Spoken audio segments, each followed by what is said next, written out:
This is one of the most unique guard passes in jiu-jitsu because it's something someone would do on their first day of training as a brand new white belt, but it's also something that's effective and still used at the absolute highest level of jiu-jitsu versus the best guards in the world. This pass is often referred to as the throw-by pass, and there's so many different variations. It's an absolute essential to have in your game, no matter what guard passing style you do. First, let's understand why this pass is so important. No matter what, when you're approaching the guard, you always have to deal with the legs first. Even if you're not doing a throw-by or a toreando, you have to get the legs out of the way to set up whatever pass you want to do. In addition to doing that, it's always good to have a threat that can immediately punish your opponent, because not only do you pass, but if you're setting up something else, it confuses them and always keeps them on guard, making it easier to combine with different passes. Additionally, it's one of the few passes in jiu-jitsu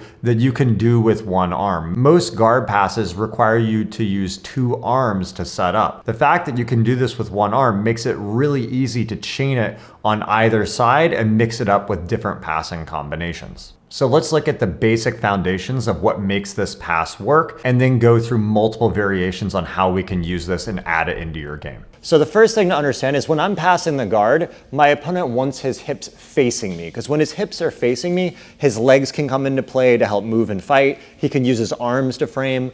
But when he's turned the opposite way, when his hips are facing the wrong way, it's harder for him to use his legs, and also his arms framing are faced in the wrong direction, so he's much weaker. So the basic idea of a throw-by is that what I want to do is to try to turn his hip and lock it to the other side using one control on the leg. I can do this if his legs are neutral, if they're a little bit higher. I'm just going to get a grip and force to one side. One of the main defenses your opponent will use is going to be to frame his hip or thigh with his hand, because it makes it hard to turn the hip. We're going to address how to deal with that later, but in the beginning, for understanding this, we're focused on a situation where our opponent's hands are up like this. When his hands are up, he can't frame the hip, so I can surprise and shoot his hip to one side, and I lock it in with my fists like this. So now he's stuck, and it's very hard to turn. He basically cannot turn back here. The only way, if you go around this way, that he could try would be to use that foot on the floor to turn, but then he gives me an opening. Trying to loop the leg back over is actually really hard, because there's so much force turning him to the side that if he lifts this off the floor to lasso, he's going to collapse, right? Like, he can't bring this leg up in the air like that because this is pinning him down. So the next component to understand with this is how his grips are going to play into this. So as I said, a lot of people will frame their hips to defend, and we'll address that later.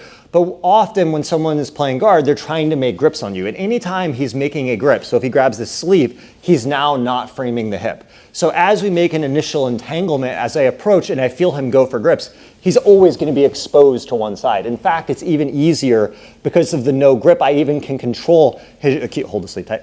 I can even control where he goes with this, right? So something I'll often do is, as I approach, I feel where the grip is, and I go to the opposite side. If I come here and he grabs two grips, I could go either way. It could be here and turn. It's a very easy weakness to target when they're making grips. And again, to do any attack, they have to make a grip. Even if I'm here and he starts looking for the collar, before he even gets it, like I just see his hand up kind of doing that, I know he's going to be weak for an opening to go in. Few extra details on the finish variation and the grips. Ideally, I like the knee grip when I can get it, because when I have the knee grip, I control the movement of my opponent's hip, and I have a lot stronger pull and turn when I get it. As far as the finishes go, there's a few different ways your opponent can respond. So we start off with getting the hard turn. Sometimes they open and you can drop into knee on belly and work your way in from here. But sometimes when you come in, you turn him away and he keeps this knee really tight, so it's not so easy to go all the way in. What I often do here is I take my free arm and I pummel in here on the inside of the leg. If he has his elbow tight here, I'm kind of getting inside that elbow knee space already, and I can continue to pressure him to the side. From here, I can often dig my way into knee on belly and drop to side. Or if when I'm here, he starts to forward shrimp out like this, now it's easy to use this positioning to dig into north-south and finish the pass from here. So the next situation to look at is when our opponent is on a side tilted position. This adds a few different difficulties because to turn him all the way to the other side requires a lot more force because he's already facing this side. However, the weakness in this position is that when he's on the side, his arm can't be under his own leg to frame the hip. So he's actually pretty weak to me switching sides. So here often I'll go for the knee grip first. I'm moving here. I'm going to make a fast shift to the other side and drive this all the way down. So now he's already turned away. So in this case, I don't have to throw him too much. It's more of a quick movement and I pin him down. And from here, the finishes are pretty much the same. I could go straight in here and come in to pass, or he keeps the knee tight. I go here, he forward shrimps out, boom, and I start digging and finishing here. One more possible option that can happen here is I go for my first grip, and sometimes if I grab the bottom and he goes foot and bicep, you can't always force this, but if you put a ton of force, and usually with this arm they're reaching for a collar or something so they're not framing the hip, you can do a really hard throw and turn him. The main idea is that as long as you understand you want to lock his hip to one side without this arm underneath, that you're gonna have a good opportunity. So I can be here and it feels like I shouldn't be able to, but I can even use both arms a little and I shuck to turn him all the way over. From here, I shoot the arm in and start working to finish. All right, so the third situation we're gonna look at is using what I call a two-arm assist throw. So in this case, we're gonna do the same kind of throw. And when we get here, as we do it, our opponent kind of like goes up into almost like a self-stacking type situation to defend. There's a few different reasons I'll do this, but this is the first one, is as I throw, he goes up into that self-stack and tries to get out. So what I'm gonna do is I'm gonna use my second hand to assist shoving him to one side, but also pulling his hips back down to prevent the stack. So as I go and he starts to come up, I catch the knee or the ankle here like this and you start turning back that way. And see, I continue to force the hip to this side. This makes it so that it's very hard to get it fully into the stack. And really the only thing they can do to try to get out of this position is they have to keep this leg on the floor. Like I said, when they lift it, their hip collapses because there's so much force. So he's gonna use that to forward shrimp back the other way. And again, he exposes the elbow space to come in. If he doesn't go there, eventually I'll just break him down. I could use this to go to the back and work my way in. Another reason to use this is to assist with the initial setup. If we're in the side tilt situation we talked about before, sometimes as you try to clear this, his foot can catch you. So when I'm here, just using this second hand as the initial grip as well can help you really force this across. Now again, I already have this drive in here and I just want to follow the hip. Like if I go early down too quick, he might open quick. I want to keep it over like this. So I just keep following the hip turn. Sometimes even if he loops this leg over like this here, because I have this grip, keep that like lassoed in really good. Yeah, see, I can really press and force him over like this. Even in this case, go back over there. He even started framing his hip here. Even if that happens sometimes, I can really force and drive into the frame over, collapse through and finish. So now I'm gonna talk about how to deal with an opponent who's framing their hips already. But before I show those details, I would like you guys to let me know what you're thinking of this format of video, going back to a lot more mat explanations. I know a lot of people like the videos where I speak in front of the camera with narrated layovers, but for a lot of the really critical, important details, I need to be on the mat. So your guys' comment really helped me gauge the interest level and which direction to go with the channel. So your feedback is really appreciated. All right, so now we're gonna talk about dealing with the strong hand frame. So the problem here is as I throw, he's already framing the hip, so it's hard to get that forced hip turnover. There's a few different ways to deal with this. One quick, easy one I like to do is I'll grab both grips, and again, his feet may be coming to my biceps and stuff, so I have to be kind of quick when I make these grips. I like these grips near the knees. And what I'm gonna do is I'm gonna initiate with two arms and I drive this leg really hard into the frame. So he's used to people kind of driving like this, but when you make your sole purpose to actually buckle their wrists with this, you can really drive and crack that frame. Even if they keep the frame, they kind of get, keep it if you can, yep. They kind of get really stuck there because there's so much weight on it. And once I get him here, now I can continue to drive with this left arm again here.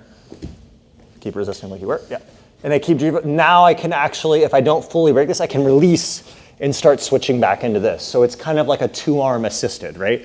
In general, I can do a one-arm throw like this, but I can also do a two-arm move and then release at the end. So say I'm here and I want to go throw him that way, I can do this really quick with two arms and then release at the end. It's even stronger than just doing one. So I can be here, drive, and then release at the end. Another way to deal with this is to just threaten other passes for a bit. As long as he's framing both thighs like this, the Toreando threat is really hard, but also he doesn't have good hand grips to do anything. So if I'm here and I'm pushing like this and I grab the lapel and start trying to go for a knee cut, now he pushes to block and lasso and I come back out. Again, he goes back to frame, that's fine, but now I could go to this side because that arm's exposed. So what you're trying to train yourself to do is whenever you're passing, as long as he doesn't have grips, he literally can't attack you. So at some point, he will start making grips, whatever grips you want, collar, sleeve, anything, right? And you have to start understanding where are the weaknesses. So right here, technically, I could go to either side. But I feel like clearing this leg would be hard this way maybe. So here, even if he has the sleeve, I feel this is wide open because this arm is engaged. So a quick turn throw there is gonna turn his hip. The same exact situation, he has the sleeve, but this hand is on his hip. Now when I throw, he blocks and he kind of comes back in, right? But here, I turn that side, come in. So the next one is a classic Leandro Lo pass I love to use, which is a throw by using the knee grip. And this is really useful for a lot of reasons. So here I'm in, say, De La Riva, I grab the lapel and he starts to lasso this leg over. It's really common. So from here, I'm gonna release the lapel, I push this across and kind of lock it in this like armpit space here so he can't get the leg back. From here, I cup the knee, and instead of focusing on extending the leg, I just want to drive the hip to this side, and I almost use like my forearm on the side of his knee to drive that way, like this, and drop. There's a few reasons this is super useful. A lot of times when you're fighting, people's pants can be really short, or their legs move a lot, and it can be hard to get a good grip to control what their foot's doing. So when that happens, a lot of times, you'll do stuff like controlling the ankle and clearing, and it's very easy to catch this. Another good situation is in the far side collar sleeve here. Sometimes it's hard to win this battle, so I pummel the ankle, but it's hard to jump that way. So I just clear here, and now I switch to the knee.